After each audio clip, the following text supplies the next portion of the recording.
The following podcast is part of the MindBodySpirit.fm podcast network. Go all in on fall with Abercrombie Kids. Their newest drop of on-trend outfits are ready for everything, from the bus stop to family bonfires. And it wouldn't be fall without football. Gear up the kids with officially licensed NFL tees and sweatshirts. Shop Abercrombie Kids this season in the app, online, and in-store.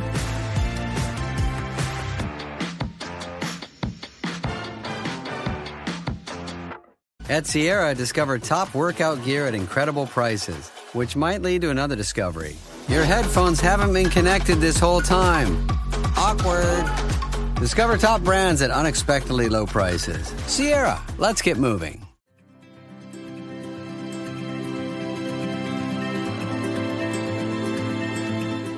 Welcome to our award-winning podcast, Mental Health, Hope, and Recovery. I'm Helen Sneed. And I'm Valerie Milburn. We both have fought and overcome severe chronic mental illnesses. Our podcast offers a unique approach to mental health conditions. We use practical skills and inspirational true stories of recovery. Our knowledge is up close and personal. Helen and I are your peers. We're not doctors, therapists, or social workers. We're not professionals, but we are experts. We are experts in our own lived experience with multiple mental health diagnoses and symptoms. Please join us on our journey. We live in recovery. So can you. This podcast does not provide medical advice. The information presented is not intended to be a substitute for or relied upon as medical advice, diagnosis, or treatment. The podcast is for informational purposes only. Always seek the advice of your physician or other qualified health providers with any health-related questions you may have. Welcome to episode 54, Setbacks on the Road to Recovery. Can I ever get back on track? Well, setbacks happen to everyone in life, but they can seem like insurmountable obstacles to a person fighting mental illness. And Valerie and I both know this firsthand. And as we dive into the subject today, we're going to use this definition.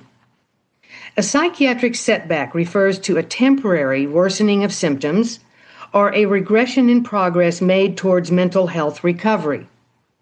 Now, setbacks also happen to those of us living in recovery. And what really gets me is when someone thinks or says, "Oh, you got over it, you're just fine for the rest of your life," right? Wrong. Maintaining recovery is no day at the beach. It's a constant struggle to achieve or to maintain recovery. And setbacks for someone in the throes of psychiatric illness can make the advancement towards any kind of improvement or lessening of pain seem impossible. We have some great information from the Eisenberg Family Depression Center about setbacks. The Eisenberg Center defines setbacks as a normal part of the recovery process. Setbacks are not relapses and don't necessarily indicate a failure of treatment. The Eisenberg Center offers a list of what causes setbacks. The first one is triggers, defined as a stressful life event or an anniversary of that event. Another one, long-term stressors, such as an illness or financial difficulties. Major life events, such as a new job, divorce, or a move. Another is medication changes, or sleep disturbance, or substance use, even recreational use. The center also offers strategies for dealing with setbacks, and these are acknowledge and accept the setback, easier said than done, seek support, review your coping strategies, adjust your treatment plan, practice self-care, limit substances, stay connected. Don't give up. It's temporary. Here are some of the things to call on as we strive to bounce back from a setback. Resilience, patience, self-compassion, connection, self-care, and treatment assessment. And to wrap up, here are the positive things that can come as a result as we rebound from a setback. we often gain a new perspective, find our treatment is more effective. We can have increased self-respect. And very important, we have an increased confidence in our ability to handle any future setbacks. Well, today we have an amazing guest to help us investigate the role of setbacks in psychiatric illnesses and recovery. It's our unique pleasure to welcome Phoenix Wang to our podcast. I've known Phoenix for almost 20 years, and as you'll see, they are an extraordinary person in so many respects. Phoenix has dedicated much of their life to advocacy and speaking on behalf of people with mental health challenges, and all the while was fighting their own private battle with life-threatening mental illness. Now, Phoenix is a passionate advocate and storyteller who has navigated the complexities of mental health since receiving a diagnosis of borderline personality disorder back in 2007. Phoenix has made vast contributions to the community of those affected by mental illness. They founded New York City's only in-person, peer-led support group for borderline personality disorder. Phoenix has shared their journey and insights at prestigious venues such as the National Institute of Mental Health, Yale University School of Medicine, Columbia University, and the National Alliance on Mental Illness. Widely recognized for their contributions to mental health awareness, Phoenix has been featured in various magazines and books, has published numerous articles and blogs, and even created a documentary film about their journey.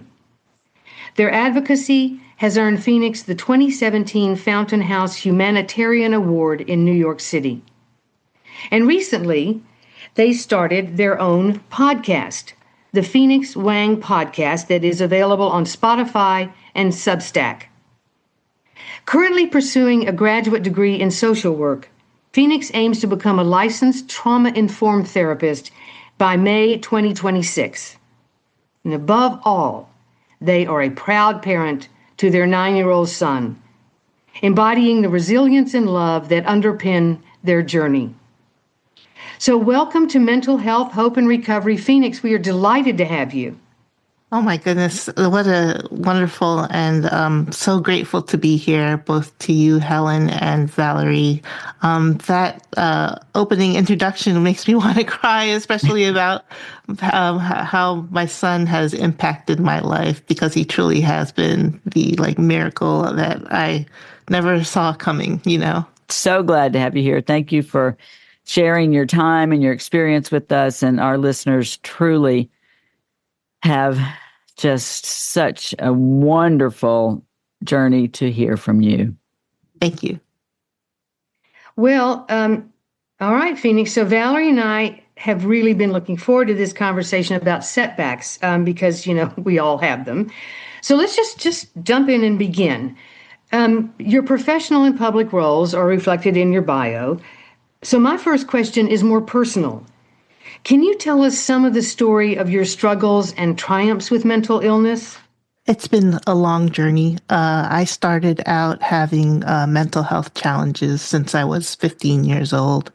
I started having these thoughts and urges to die very, very quickly. 35 years of having a hard time with suicide, and it's been a challenge. Was mentioned before, I was also diagnosed with borderline personality disorder, and I have done multiple therapies and treatments, of course, medication, and with the borderline personality disorder diagnosis, I also have been doing dialectical behavior therapy for the past 18 years.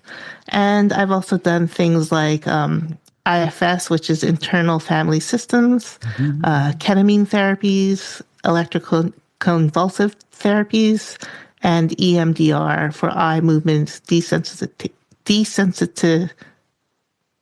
EMDR. I'll just leave it as It's a tough one. I know. I struggle with it every time. Yes. And going through the mental health system, I've, for the most part, been an outpatient client, but I have also done inpatient settings and partial hospitalization settings as well. So I have a lot of experience in all the different parts of mental health system. It sounds like you've tried just about everything. So Yes. And all of them, some of them more helpful than others, but I'm just glad that I found my way to here. It's been a ride. It has been. And that's what we'd love for you to share next is here. Where are you today in your mental health journey? Yeah, I've heard you use the word recovery, and for most of my life, I've been searching to find recovery. And I think what happened to me is I thought recovery meant that I would no longer live with symptoms. And I would just be like what I call an average normal person with normal problems. But I never got there. I continue to have struggles with mental health. I'm very sensitive, both like in the environment and when people talk to me, I'm very sensitive. And like a lot of people with borderline personality disorder, I have a high sensitivity or intense feelings, and I have a hard time going back to baseline. And so this has followed me my whole life. Sometimes I'm without symptoms for maybe, at one time I had it for maybe a year. I was medication and therapy free. But for the most part, it has been a struggle. And at one point, I was even going to write a book called BPD and the Quest for Recovery. That was the title. And I just had so much hard time, and I felt bad that I couldn't find recovery until just this very, last weekend.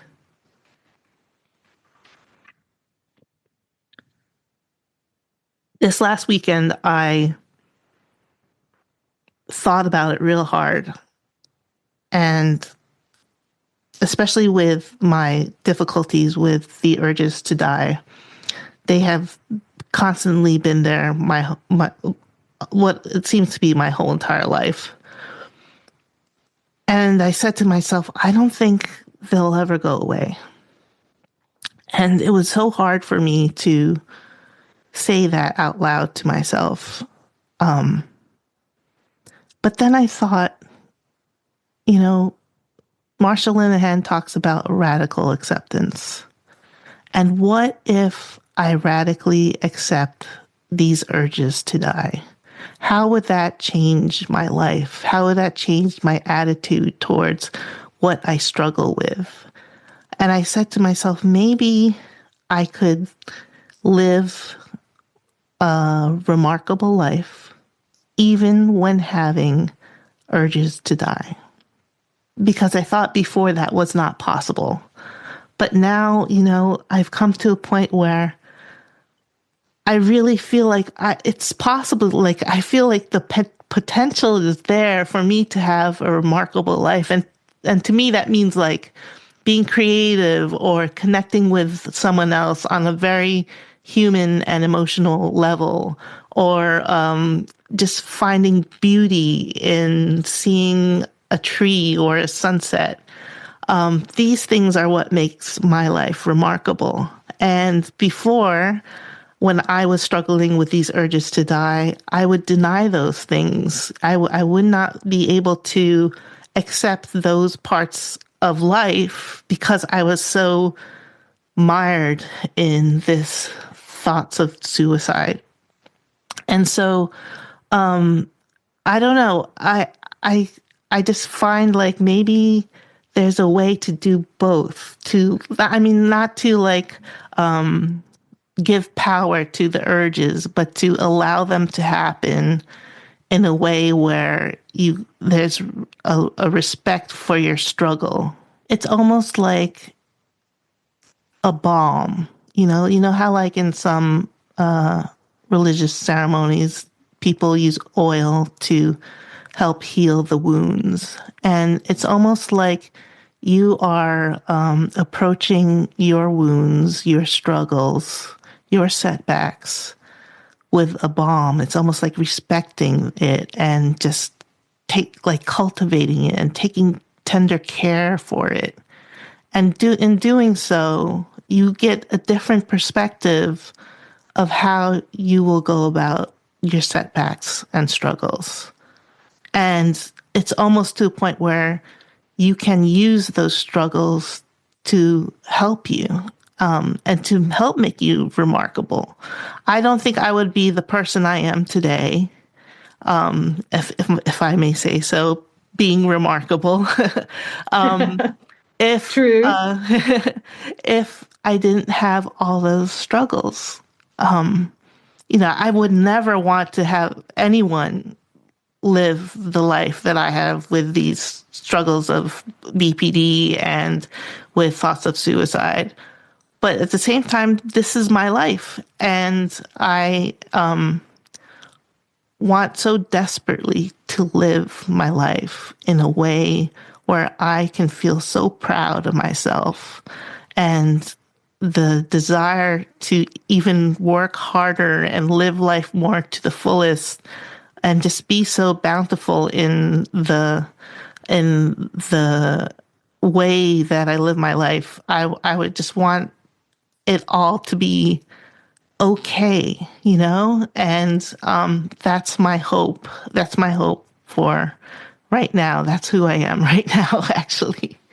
Kind of blown away by what you're saying, because the radical acceptance aspect of it, and was something that I just was adamantly opposed to it. I just said, why would I accept something like that? But life in hell, why would I accept that?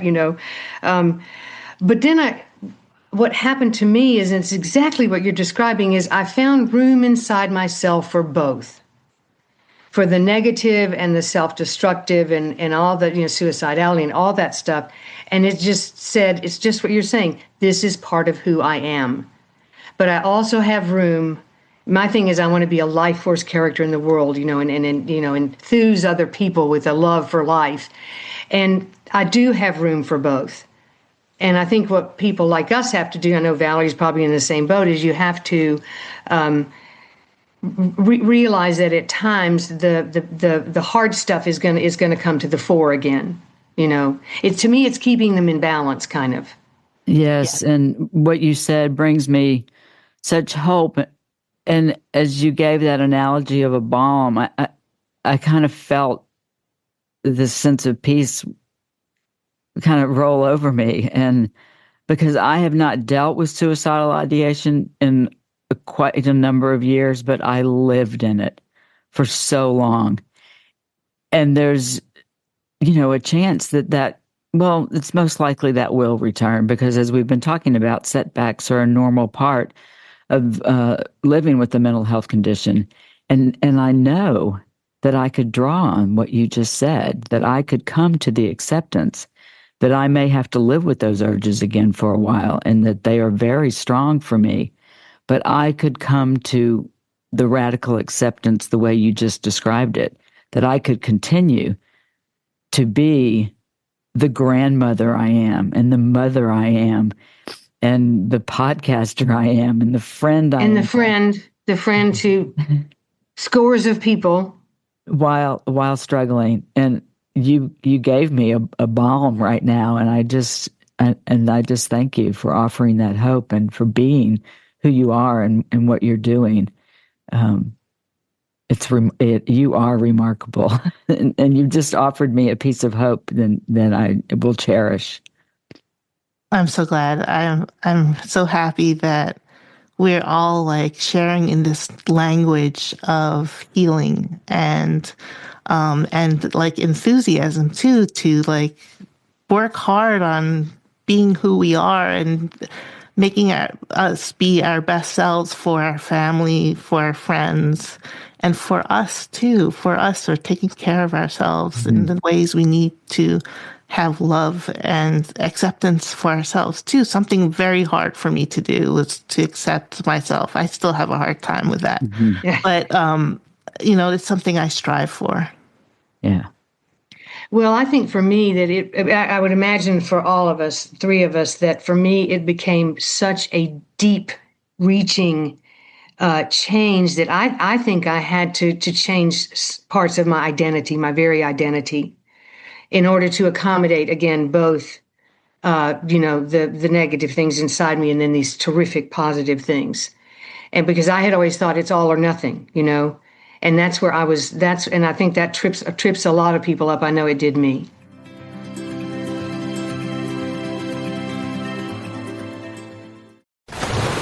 Raise the rudders! Raise the sails! Raise the sails!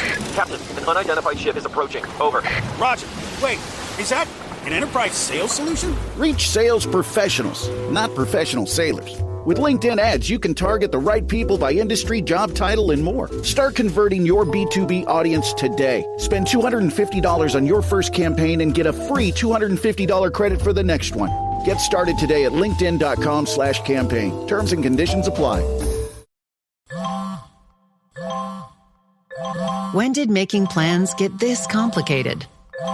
It's time to streamline with WhatsApp, the secure messaging app that brings the whole group together. Use polls to settle dinner plans. Send event invites and pin messages so no one forgets Mom's 60th. And never miss a meme or milestone. All protected with end-to-end encryption. It's time for WhatsApp. Message privately with everyone. Learn more at whatsapp.com. Routine. Adjective. Used to describe an individual whose spirit is unyielding, unconstrained, one who navigates life on their own terms, effortlessly. They do not always show up on time, but when they arrive, you notice. An individual confident in their contradictions. They know the rules, but behave as if they do not exist. Routine. The new fragrance by Miu Miu. Defined by you. I am curious, have you had to deal with setbacks a lot in the past? And if so, how often? Were they... Can you look back on it, those major ones that really throw you for a loop? Yeah, I was thinking about this question, and I'm like, I think I have setbacks like every day. It's like it's so hard for me to get through to the next day from one day to the next. And but if I think about my major setbacks, the ones where I was in the hospital, and just almost just not there, not present, where I'd be dissociating a lot. A lot of my life I've spent dissociating and not being present because I was hiding for so long about my sexual identity, and I just couldn't come to terms with it, and so I just shut down, and that led to my first bout with suicide. And luckily, friends of mine were like, we've done everything we could for you, and you're going to the therapist, you're taking medicine, but we don't think it's enough. I think you have to go to the hospital. And I was so scared. I thought to myself, if I go to the hospital, they're going to think I'm crazy and they're going to lock me up. And that was my impression of what was going to happen when I went to the hospital. And the interesting part of it is I learned so much from being there. I learned so much from listening to the other patients, my peers, and how they saw things and how they were able to grow from this hardship or setback. And I knew then that this would help me so much. But when I went to the hospital, they gave me a structure. And in that structure, I was able to weave myself around that structure. And it helped me to get into dialectical behavior therapy, to good psychiatrists, to learn about peers. And the best thing of all, I think, from being at that first hospital admission was I started what you mentioned before was the peer support group for people with borderline personality disorder. Because what happened was when I left the hospital, I was missing that that peer support part of it. So I decided to make that something that other people would benefit from as well. That's a really great outcome. And, I was thinking about my first setback, and I had several where I did go to the hospital, but I had one that really hit me in a different way. And it was the first setback in when I had been in recovery for a while. I'd been sober for 3 years and had a good 2 years of stability with my mental health conditions. But I was teaching school. I had changed professions after my complete and total crash, my psychiatric breakdown. And I had major stresses going on at work. And then there were 3 events that happened at the school where I was teaching that triggered some of my PTSD symptoms. And I could not continue working full-time. I had to go part-time to part-time teaching status. And that was when I was afraid that I was going to return to the worst state of my mental health journey. I just kept asking myself, am I going all the way back? Am I going to become very sick again? But with a lot of support, a medication change, increased therapy, and the use of every tool I had, I fought my way back. And by doing that, over time, with each setback, I learned to fear less and less that I was going all the way back. And that's what I look back now and know that when each setback comes now, I don't think at all that I'm going all the way back. And that's just been a gift of the setbacks, like I said in the beginning, that the positive thing that can come is that with each one, I have more and more confidence that I'm not going to crash all the way again. And that leads me to the next question, because it is about triggers, and it was the triggers that caused me to have that major setback, even at 3 years of sobriety and a couple of years of recovery. So are there certain situations or relationships that can trigger a setback for you? And if so, are you able to diminish the power of these triggers, either because they're familiar to you or other reasons that give you ways to diminish the power of these triggers? Yeah, so I think that's a very important question. I have I categorize my triggers in two different categories, I guess. One is like physical or environmental triggers. Mm-hmm. So those are like sound or texture or being in a loud conversation or someone's yelling. And I often freeze and dissociate. And then after that comes my urges to die. And so what I've learned to do, and I'm still learning, is, of course, to take myself out of the environment, to find somewhere more peaceful, more calm, to do breath work, or even to talk to someone and say, hey, I'm having a hard time here. What do you think I can do to help myself? And they usually are receptive to helping. And the other thing I just learned, I'm a big baseball fan, and we were going to the games at the stadium, and which is great. I love my team, and it's great, but I was so sensitive to the crowd noise, to all the audio sounds and everything. So I bought myself earplugs that you could change the way how much volume you can listen to. I have some of those. Yes. Yeah, that's so awesome. So now I could go there, and to be honest, so tonight my son is having his concert.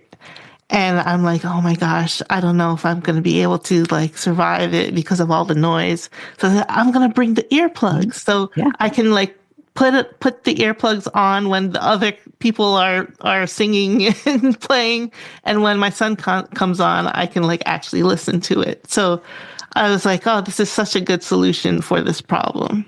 Yeah. The other category that I often have difficulty with is, I guess, triggers from certain relationships. I had a hard time with my father growing up. He's a great person, but I think our personalities just didn't gel well. And so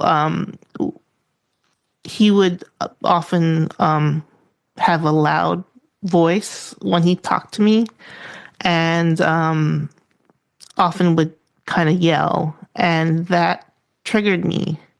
And what happens is, he would tell me to look at him while he was yelling at me. And so I would look at him. I would look like straight into his eyes, but in my head, I was dissociating, saying to myself, I will never be this angry to anyone ever.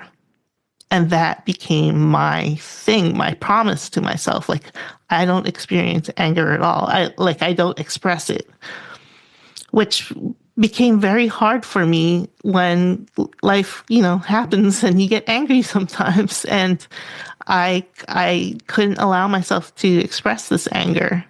So it's only I've been trying to work on it very hard in therapy. Sometimes I say, I was frustrated. And then my therapist will say, were you really angry? So she tries to help me express my anger. And to this day, it's hard to get it out. If our whole life you've thought it was like the worst thing a person could do. Yes. Yeah. Especially a female. I was in a group. Get angry. I was in a group therapy session, and after the therapist said, "Are you ready for some feedback?" After I'd shared, I said, "Sure." And the feedback was, "Man, you are so angry." And I kept saying, "I'm not angry. I'm not angry." I could not even identify that I appeared angry and was angry because I so disconnected from my feelings about anger. Right. Yeah. Oh, wow. And, so to this day, like any loud noises and increased volume of your voice brings me back to those moments. Mm-hmm. And so I'm still working, trying to figure out, like, what can I do to help stabilize myself? But you're right. There also needs to be an acknowledgement of my own, like owning my anger in order to express it in a safe way. Mm-hmm.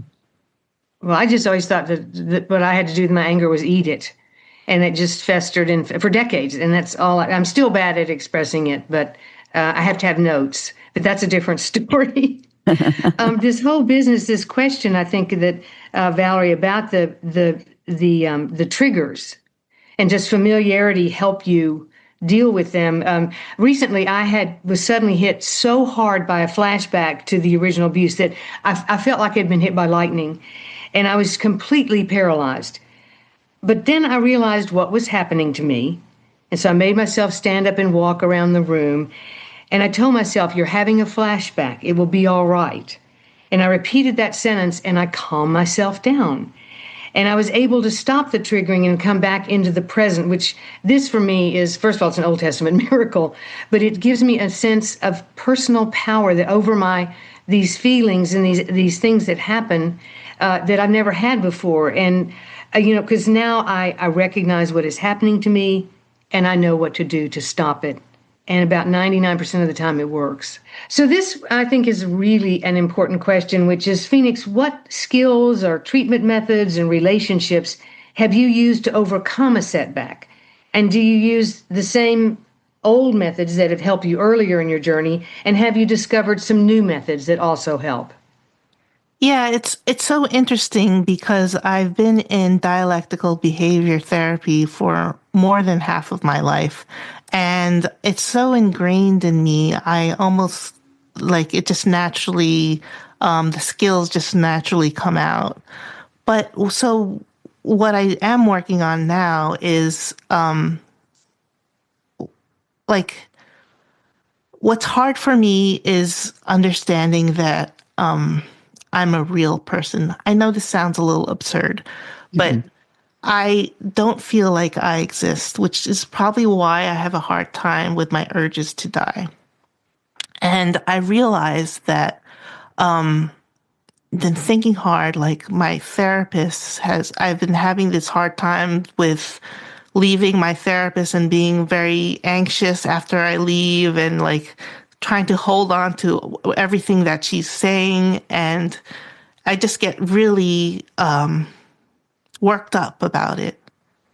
And she said to me, we're working together here. What we do here is to help you become your most human and best and fullest self. And that's what we're trying to do in here. So you can do that outside. And this is your place to do that. You have you can express yourself in any way you want, and I'll be here for you for that. And what happens is you go out and do that. We have that in our therapy, and then we go out and practice those things we learned, and then we come back week after week after week. And what that made me realize is I'm like a real person to her. Like, I can see our relationship as a real, tangible thing, which I did not have in any of my other relationships. And so that makes me feel like, okay, if this is real, I can start here, and maybe I can now believe that I'm real and that I exist and that I don't need to die anymore. And I don't need to be afraid of leaving my therapist for the whole week, because we have a real relationship that is based on understanding and respect and mutual, presence or something like that. That's a wonderful connection, and a connection I have had with my psychiatrist for many years, and I know what that feels like, to know that there's somebody who sees me for exactly who I am, because I have allowed myself to be open enough to let that person see me. But it took a while. I had seen him for years before I was totally vulnerable and saw that he saw me for who I completely am. And then the relationship was so nurturing and let me grow and see who I am completely. Well, I am in terms of looking at what methods helped me during a setback. It was the biggest one I guess I've ever known, and I've had sort of a dramatic time of it. 3 months ago, I all of a sudden had trouble speaking, and so I was taken to the emergency room, and they did a scan thinking I was having a stroke. Well, the doctor came out and said that I had had a mini stroke, but that I had a very big aneurysm in my brain. And so he immediately sent me in the ambulance to the hospital in town that has the best neurosurgery department. And this began what was literally a life and death race to the finish while I was in intensive care. Now, a small aneurysm is 5 millimeters, about the size of a pencil's eraser. Mine is 26 millimeters, which means that it's larger than a quarter, and they are called giant aneurysms, which I don't know why, it just cracks me up. But anyway, and it is big, ugly, fragile, and very, very dangerous, because they were given to rupturing and killing the person. So anyway, so here I am. I was experiencing the final symptoms for an aneurysm that was about to explode, and a brilliant surgeon and an experimental device that he had couriered in from California were literally my only chance to survive. So the night before the operation, the hospital representative informed me that there were no other options. If it failed, they would keep me comfortable, which I found very little comfort in that. And her final advice was to tell me, you might want to make some calls tonight. Well, so needless to say, this was all incredibly traumatic, and I'd never been in a hospital, never had anesthesia, never had surgery. I was completely green. My medications were late or wrong or just, missing. And I was just stuck full of, needles. I was attached to all these tubes. But here's what happened. To my astonishment and everyone else's, I was very together throughout this entire ordeal. I mean, I was centered. There was no hyper arousal, and I was able to manage my thoughts, and I was not, and feelings, and I was not plunged, into abject terror. So if a negative or scary thought came into my mind, I looked at it and then let it go by. And the only thing, this is such a shock to me. The only thing I can think of is what you said earlier, Phoenix. I use DBT. So it's engraved on my synapses now. It is just I'd use it without thinking, and I just can't believe though that these skills and methods really worked when I was facing death. I mean, I keep saying this. I honestly can't believe it, but that is what happened. And I want to write Marsha Linehan a letter thanking her, because I didn't know it was going to help in such extreme circumstances. But anyway, I used the skills for 8 solid long days. And the other thing, of course, that saved me was people. My family, friends, the hospital staff were so kind and supportive. They bolstered me throughout. And I reached out to people and let them help me more than I have ever accepted help in my life, because I'm really bad at that. And I have to say, everything aside, to this very minute, I believe I'm the luckiest woman alive. Yes, I was out of town and got one of those calls from Helen, and I don't even need to say how grateful I am that device worked and that there was a miraculously skilled surgeon take care of our Helen and keep her with us. I can't keep talking because I'll start crying. So anyway, may I say something too? Yes, of course. Yes. I just find it like you never know what you've learned or experienced in the past that will help you in a future situation. And that exemplifies that so much, how you learn these skills and you're like, oh, what does this have to do with my life? It has nothing to do with my life. And then one day you come to a challenge and you're like, oh, I can own this. This is not a difficult thing. I can do this. And you're like, oh, it's because I learned DBT or something like that. So yeah, you're right. And I attribute DBT to, it is the basic essential thing that allowed me to begin to recover, is using those skills, because I was completely alone and those skills worked. And I had been so just sort of condescending about the whole thing. Oh, what are these skills? They don't do any good. And then all of a sudden they worked way back then. And then they worked again in this intensive care, not knowing if I was going to make it or not. I just can't believe it. I was very together. You two just gave a perfect prelude to my mindfulness exercise today. So stick around. We will. So we previously talked about anger a bit, and we have these setbacks and they're bad enough, and we struggle through them. And it's normal during this time to feel things like guilt, anger, shame, sadness for having this setback in the first place. Now, Phoenix, have you found ways to counter these feelings with maybe acceptance, self-compassion, other strategies? Yeah, I mean, like I mentioned before, I'm trying to practice radical acceptance of not only my urges, but just, life in general and things that are difficult for me. I've been trying very hard to be more mindful about my breath and trying to do just simple mindfulness of just listening to my breath. I still have a big challenge walking outside and like doing something productive with my physical health. But it's a goal of mine to do that too. One of the feelings that comes with the setback that we is anger for me. And once I learned to recognize my anger, it helped me to finally learn that anger is a symptom of depression. And after I had learned that and had the ability to identify my anger, it helped me so much, because knowing that helped me identify earlier that I was entering a depression. And for me, the earlier I catch it, the better.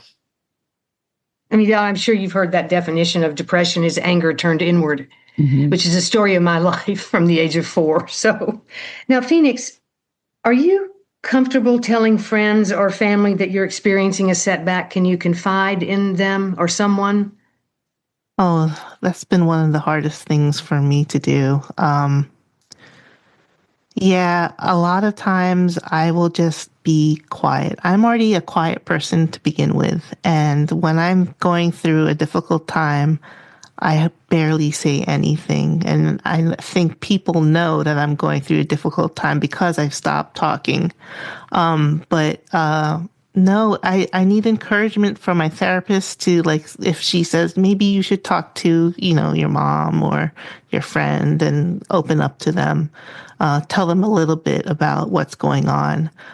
It's like pulling teeth for me. It's very hard, but I know when I do it, it's so different. It's like a release, or like just, I could just unburden myself.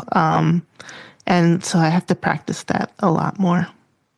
Yeah, it's hard. I know learning to tell someone was hard for me, and yet has been one of the keys to digging out. And I am lucky that I have 2 people in my life whom I trust when they tell me they're seeing symptoms. I had to learn that if years ago, if they said something to me about, I see you're struggling or doing this, and I'm worried that, you need to address that, or however loving way they put it, I used to say, what do you know?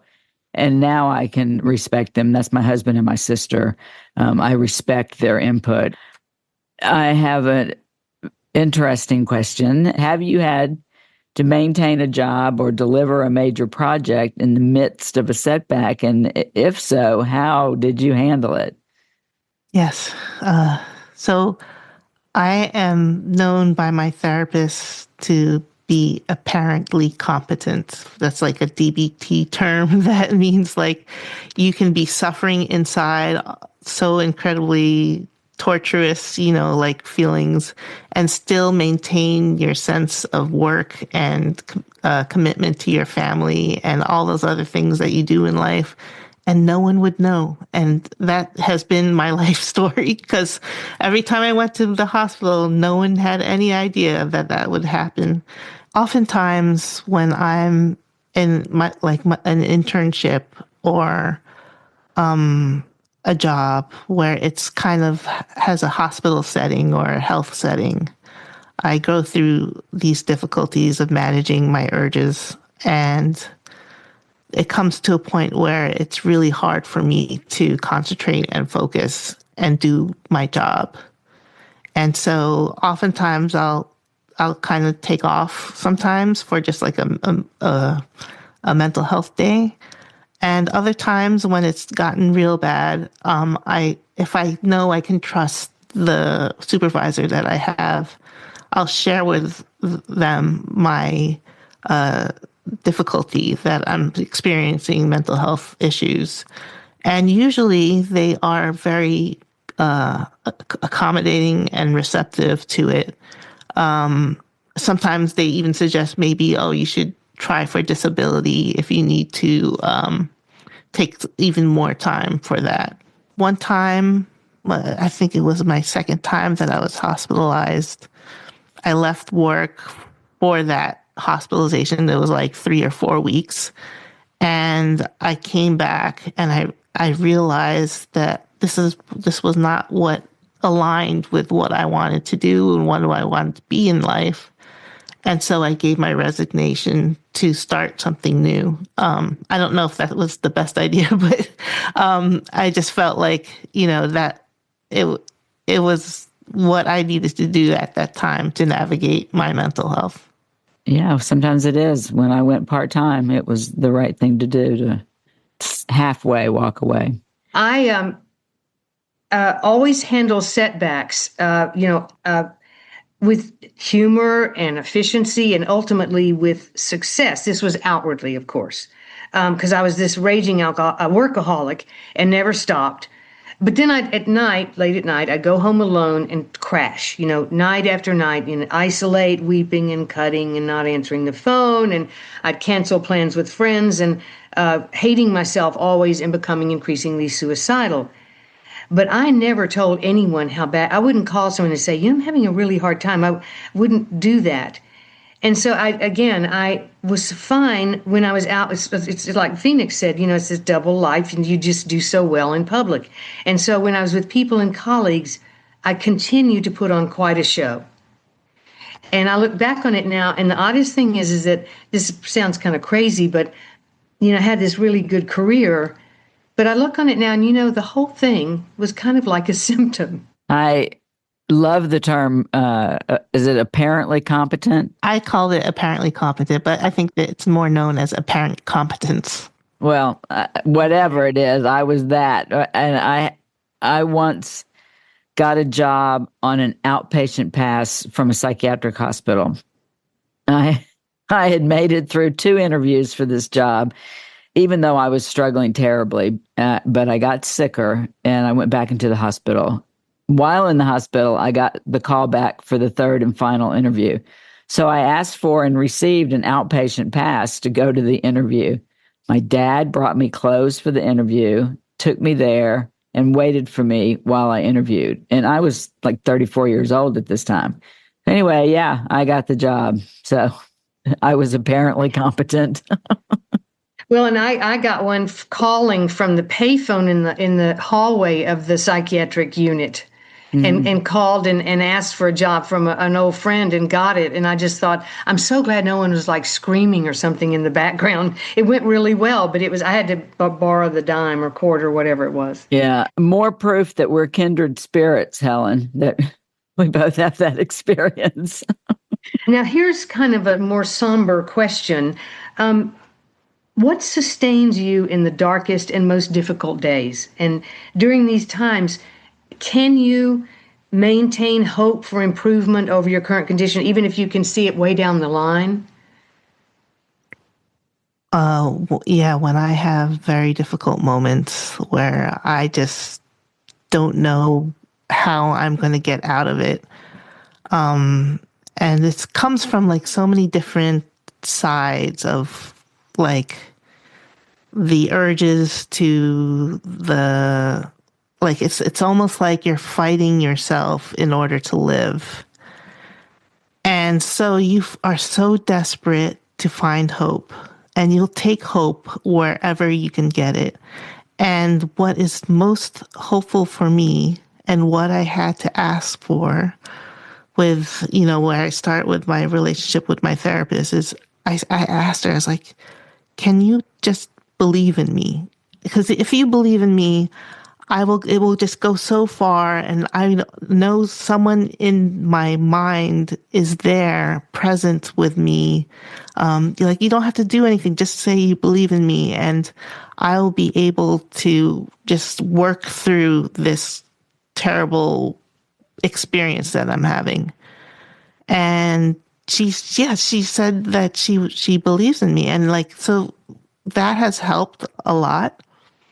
But I've also known that in my mind, it helps to a point. And what has really, I've figured out, really helped is when I'm one-on-one with my therapist. And she just is there. And she's just not only believing in me, but just holding on to hope for me. She'll just say something very nurturing or very how she'll say it, and that connection, just the connection alone is what will get me through to the next day or the next hour. it's just being there with someone. And I hope I can do that for others as well. I hope I could do that, like have that experience with other people, not just my therapist.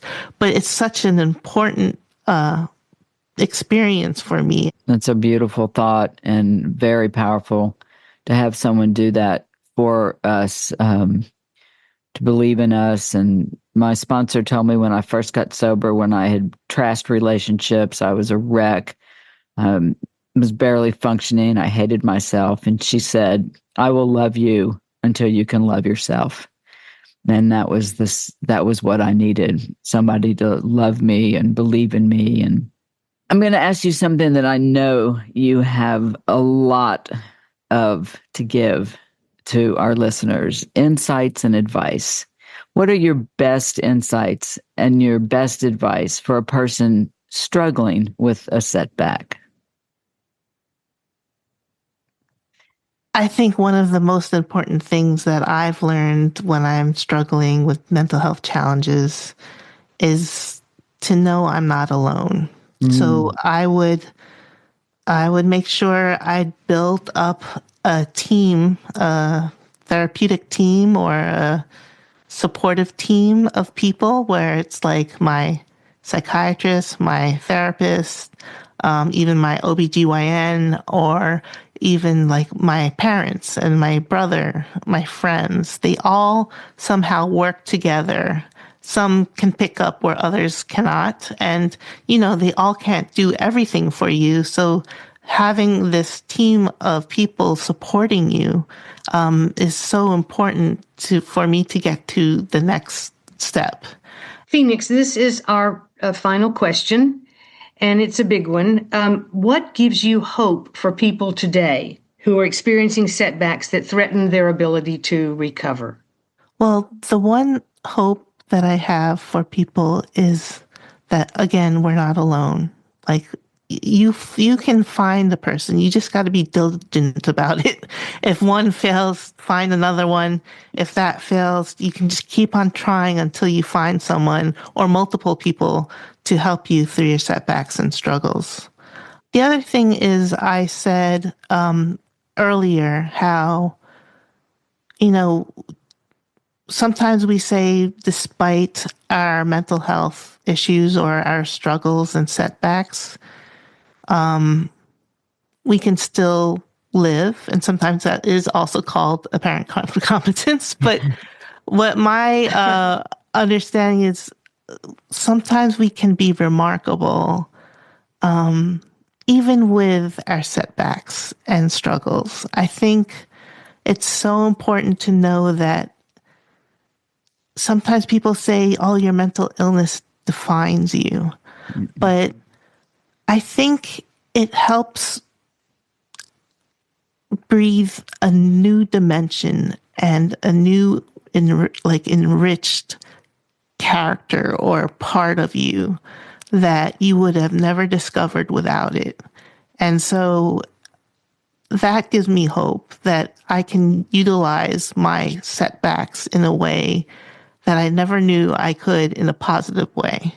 And sometimes that's through helping others, contributing with others, telling your story, or even creating something like a painting or a ceramic, something that identifies this setback as a piece of artwork.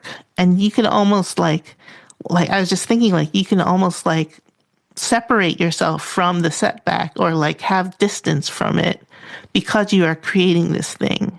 And the very act of creating is a realization to me that I exist, that I'm a human person, that I belong here, and I'm worth the heartache and trouble and work and laughter and hugs. Well, that's an amazing answer, but we're getting spoiled by you, Phoenix. And I want to thank you for taking us along with you on your journey today. And, you possess this vast body of knowledge and experience in fighting borderline personality disorder daily, year after year.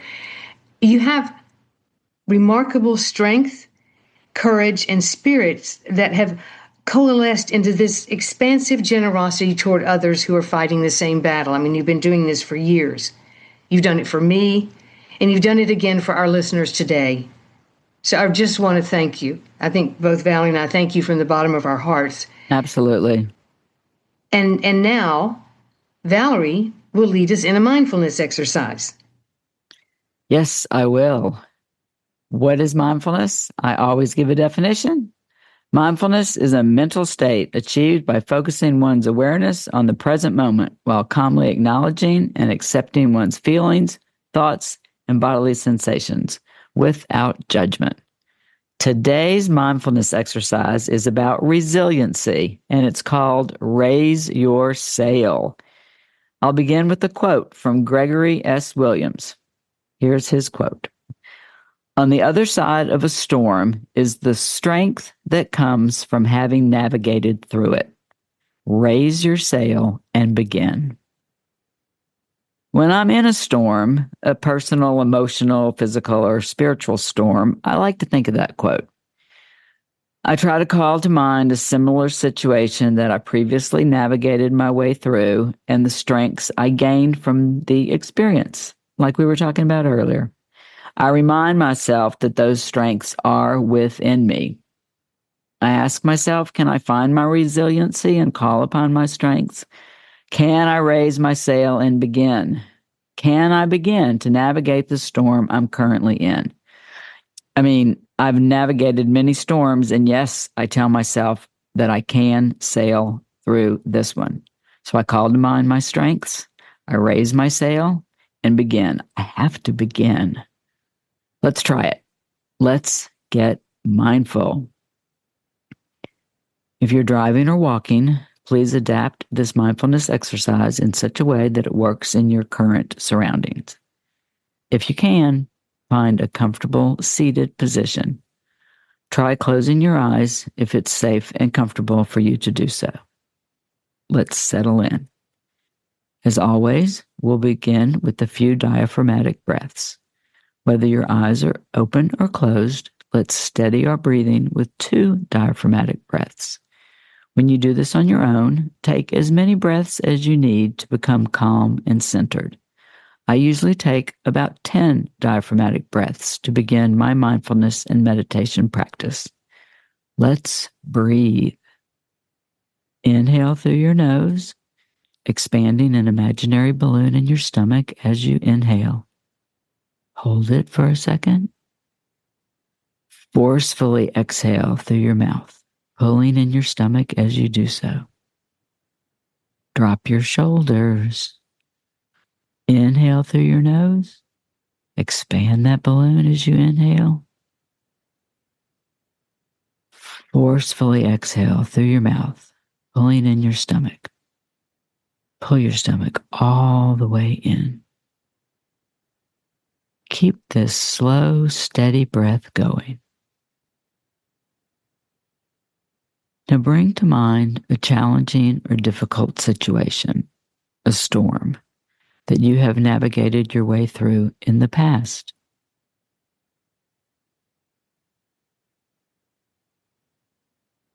What strengths came from surviving or even conquering that storm?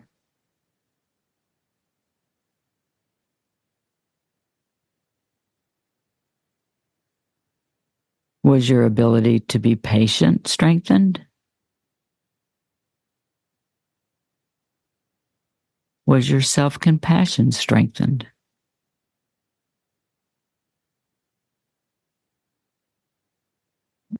Did you discover more determination and commitment than you thought you had?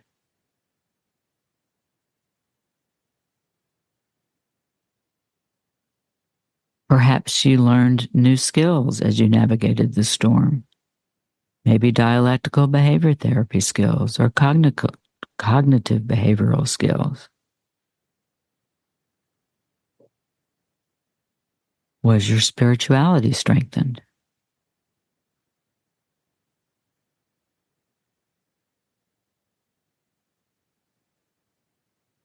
Did you find strength from family, friends, or health professionals?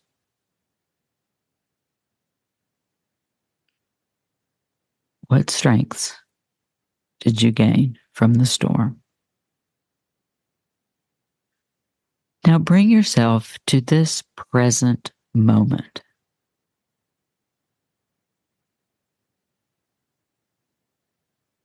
In this moment, what strengths do you have to carry you through any storms that lie ahead?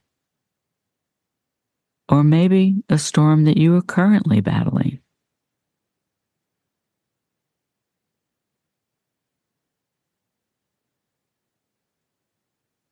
Name those strengths. They are yours.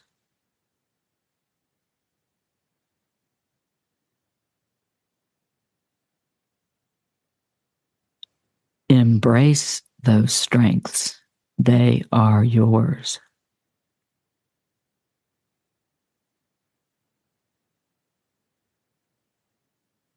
Visualize raising your sail. Emblazon your sail with your strengths. Emblazon with big, bold letters. Visualize that sail. It is raised and you can begin.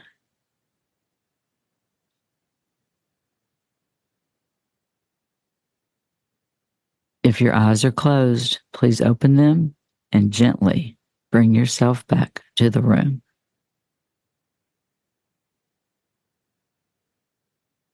Thank you for doing this mindfulness exercise with me. Oh, Valerie, that was magnificent. Thank you so much. You're welcome. We want to express our deepest gratitude again to Phoenix and to our listeners everywhere around the globe. I suppose the key lesson of the day is to remember that setbacks are temporary and can be overcome. Next time, we'll explore a topic that has captivated us. Valerie and I are preparing an episode all about happiness. Happiness has become a legitimate area of study and research in the psychiatric field. And what they're learning has a direct impact on those of us with mental health issues and those who support us. Please join us for this episode. You'll be happy that you did. And until then, I leave you with our favorite word, onward.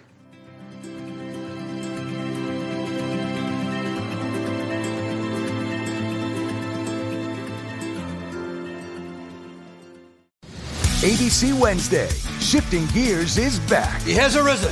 Tim Allen and Kat Dennings return in television's #1 new comedy. What? With a star-studded premiere including Jenna Elfman, Nancy Travis, and... Hey, buddy! A big home improvement reunion.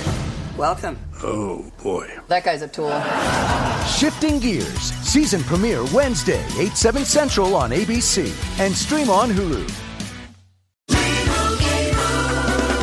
Doug. Here we have the Limu Emu in its natural habitat, helping people customize their car insurance and save hundreds with Liberty Mutual. Fascinating. It's accompanied by his natural ally, Doug. Limu? Is that guy with the binoculars watching us? Cut the camera. They see us. Only pay for what you need at libertymutual.com. Liberty, liberty, liberty, liberty. Savings vary. Underwritten by Liberty Mutual Insurance Company and affiliates. Excludes Massachusetts.